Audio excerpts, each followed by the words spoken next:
Well, Giuliani was the U.S. attorney at the time, and Aaron Marcoux and Bruce Baird were his prosecutors on the case, and they were all in the courtroom. Now, Leonard Sand was sitting up there on the stand, and Giuliani was there, and this was his first racketeering case.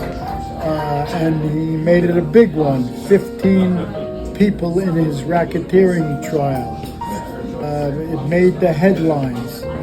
I had a very good attorney working for me, and Doc had a very good attorney working for him, and we were getting ready for a big trial. I felt like we have a uphill battle.